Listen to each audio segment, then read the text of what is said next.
तो मस्जिद के सामने बन रही पुलिस चौकी को लेकर के लगातार जो संग्राम है वो छिड़ता हुआ नजर आ रहा है। अब आपको संबल में मिले सबूत भी बता देते हैं जो कि यहाँ पर चीख चीख कर तमाम चीजों को लेकर के उजागर कर रहे हैं। संग्रहालय मिला है दरअसल, और संग्रहालय में एक एक चीज जो है वो ऐतिहासिक बताई जा रही है। भगवान विष्णु महादेव की प्राचीन मूर्तियां मिली है, भगवान गणेश की भी प्राचीन मूर्ति मिली है। इसके अलावा आपको बता दें कि 2000 साल पुराने हथियार भी सामने आए हैं, और साथ ही साथ आपको बता दें इस लिस्ट में और भी कई सबूत है। कल की अवतार की भी यहाँ पर तस्वीर सामने आई है। दावा यह है कि संभल में कल की अवतार होना है, और इसी को लेकर के यहाँ पर एक तस्वीर भी मिल गई है। राजाओं के मिट्टी के बर्तन भी दिखे हैं। संग्रहालय में ऐतिहासिक धरोहर को संजोया गया है किस तरीके से, वो भी यहाँ पर प्रमाण मिले हैं। आक्रांताओं की बर्बरता के सबूत मिले हैं कि किस तरीके से इस जगह को दबाया गया। तमाम सनातन के जो पदचिन्ह है उन्हें खत्म करने की कोशिश की गई है। आर्कियोलॉजिस्ट अतुल मिश्रा ने खुदाई से पहले इसको लेकर के तमाम जानकारियां दी। उनके पास कई पुरातात्विक अवशेष भी मिले हैं। यहाँ भगवान विष्णु की मूर्ति, शुंग काल की प्रतिमाएं भी मिली है, और साथ ही साथ मौर्य काल की नागमुखी मातृदेवी की मूर्ति भी यहाँ पर इस लिस्ट में शामिल है। ये सभी अवशेष संभल में कई सालों से खुदाई के दौरान थे, दबे हुए थे, जो संभल में सनातन की प्राचीन निशानियों की एक कह सकते हैं कि इन सभी के सबूत देता है और दिखाता है। और लगातार संभल में मिलेगी तमाम सबूत चीख चीख कर कह रहे हैं कि किस तरीके से यहाँ पर सनातन के जो तमाम जो चिन्ह है, जो यहाँ पर सामान है, वो सबको किस तरीके से यहाँ पर आक्रांतों ने बर्बरता के साथ खत्म किया। और एक तरफ संभल में विवाद गहराता जा रहा है, रिपोर्ट पेश हुई है, तो दूसरी तरफ दिल्ली की भी बात कर लेते हैं, जहां पर दिल्ली में संग्राम छिड़ा हुआ है। और ये संग्राम छिड़ा है वीर सावरकर के नाम पर। दरअसल आज प्रधानमंत्री नरेंद्र मोदी दिल्ली यूनिवर्सिटी के एक कॉलेज की नींव रखने जा रहे हैं। बात कॉलेज से जुड़ी ये कि नींव रखना विवाद का केंद्र नहीं है। दरअसल नींव जिस नाम पर रखी जा रही है, यानी कि कॉलेज जिस नाम पर रखा जा रहा है, वो विवाद का केंद्र बन गया है, और उसी की वजह से दिल्ली में संग्राम छिड़ गया है।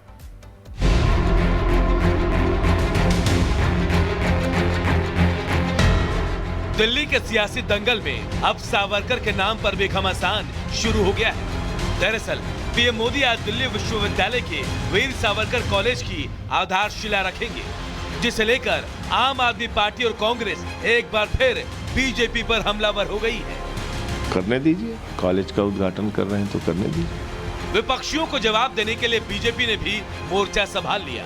महाराष्ट्र बीजेपी के अध्यक्ष चंद्रशेखर बावनकुले ने कहा कि सावरकर के नाम पर कॉलेज महाराष्ट्र के लिए गर्व की बात है।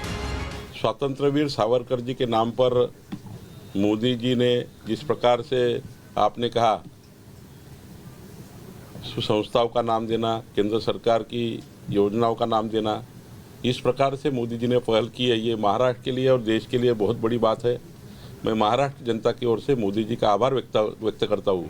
हालांकि दिल्ली यूनिवर्सिटी के कुलपति प्रोफेसर योगेश सिंह पीएम मोदी के कार्यक्रम से उत्साहित है। एक योजना है कि शिक्षा में का विस्तार हो, अच्छी शिक्षा, सस्ती शिक्षा सबको उपलब्ध हो, ये इस दिशा में जो सरकार की योजना है दिल्ली विश्वविद्यालय उसमें अग्रसर भूमिका निभाने का प्रयास कर रहा है। पीएम मोदी दिल्ली विश्वविद्यालय में 600 करोड़ से अधिक की 3 नई परियोजनाओं की भी आधारशिला रखेंगे। इसमें पूर्वी दिल्ली के सूरजमल विहार में पूर्वी परिसर में एक शैक्षणिक ब्लॉक और द्वारका में पश्चिमी परिसर में एक शैक्षणिक ब्लॉक शामिल है। साथ ही नजफगढ़ के रोशनपुरा में वीर सावरकर कॉलेज का निर्माण कार्य भी शामिल है। वीर सावरकर के नाम पर कॉलेज निर्माण को लेकर कांग्रेस ने बीजेपी पर वार तेज कर दिया है। वहीं एनएसयूआई ने भी पीएम मोदी को पत्र लिखकर कॉलेज का नाम मनमोहन सिंह के नाम पर रखने की मांग की है।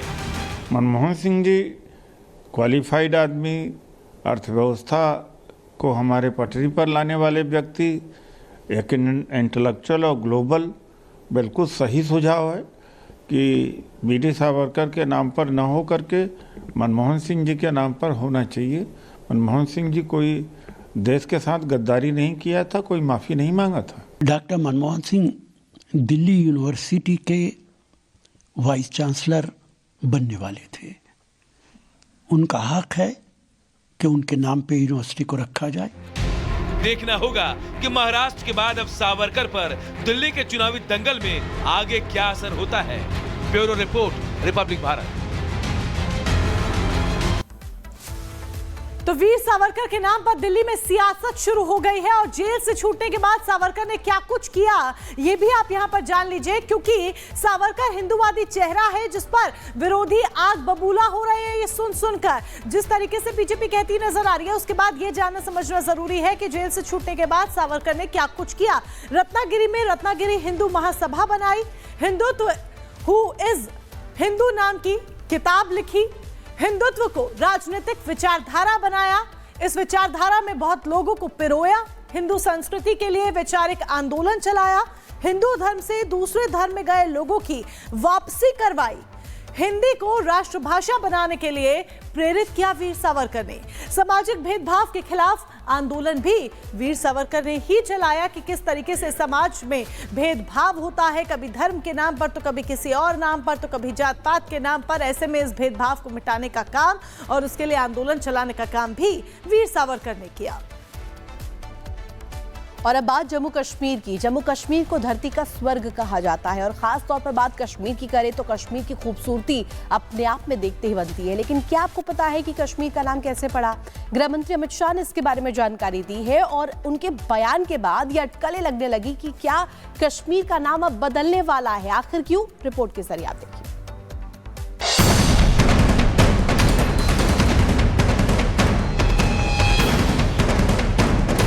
जम्मू एंड कश्मीर नहीं मानते हो क्या? एग्रेसिव ना हो, जान दे देंगे इसके लिए। क्या बात कर रहे हो आप? केंद्रीय गृह मंत्री अमित शाह का यह बयान तो आपको याद ही होगा। उनका यह बयान बताता है कि केंद्र की मोदी सरकार के लिए कश्मीर कितना अहम है। मोदी सरकार कश्मीर के विकास के लिए प्रतिबद्ध है और उसकी ये प्रतिबद्धता जमीन पर भी दिखाई पड़ती है। मोदी सरकार कश्मीर को उसकी पुरानी पहचान लौटाना चाहती है और अमित शाह का नया बयान इस ओर इशारा भी कर रहा है। अमित शाह के नए बयान ने एक बहस छेड़ दी है। हम सब जानते हैं कश्मीर को कश्यप की भूमि का भी नाम से जाना जाता है। शायद हो सकता है कि इनके नाम से ही कश्मीर का नाम पड़ा होगा। शाह यही नहीं रुके, उन्होंने पाकिस्तान के साथ साथ भारत में पाकिस्तान की हिमायत करने वालों को साफ कर दिया है कि कश्मीर भारत का हिस्सा था और रहेगा। अलग करने का प्रयास लोगों ने किया था लेकिन उस बाधा को भी हटा दिया गया है। कश्मीर भारत का अविभाज्य अंग पहले भी था, आज भी है और हमेशा के लिए रहने वाला। इसको कोई कानून की धाराओं से अलग नहीं कर सकता और अलग करने का प्रयास किया भी था। अंततोगत्वा समय ने वो धारा को ही हटा दिया और सारी बाधाओं को दूर किया। सब जानते हैं कि अमित शाह यूं ही कोई बयान नहीं देते, उनके बयान के पीछे कोई ना कोई रणनीति छिपी होती है। कश्मीर को कश्यप ऋषि से जोड़े जाने के बाद सियासी गलियारे में हलचल तेज है और कहा जा रहा है कश्मीर का नाम बदलकर कश्यप किया जा सकता है। अमित शाह के बयान के बाद सियासी पारा चरम पर है। कांग्रेस नेता राशिद अल्वी ने अमित शाह के बयान पर ऐतराज जताया और कहा बीजेपी कश्मीर में सिविल वॉर करवाना चाहती है। अगर ये कश्मीर का नाम बदलेंगे कश्मीर के हालात खराब होंगे। अगर अमित शाह जी ये चाहते हैं कि कश्मीर के अंदर सिविल वॉर हो जाए, कश्मीर के लोग फिर एक बार हंगामा खड़ा कर दें, तो वो नाम बदल सकते हैं। लेकिन उनको कश्मीर के लोगों से कोई दिलचस्पी नहीं है। कश्मीर के ऐतिहासिक जड़ें महर्षि कश्यप के साथ जुड़ी हैं और गृह मंत्री अमित शाह ने इस तथ्य को उजागर कर एक नई बहस को जन्म दे दिया है। वहीं ये सवाल भी उठने लगा है कि क्या कश्मीर का नाम बदलने वाला है। ये देखना दिलचस्प होगा कि सरकार अब इस दिशा में क्या कदम उठाती है। Bureau report, Republic Bharat.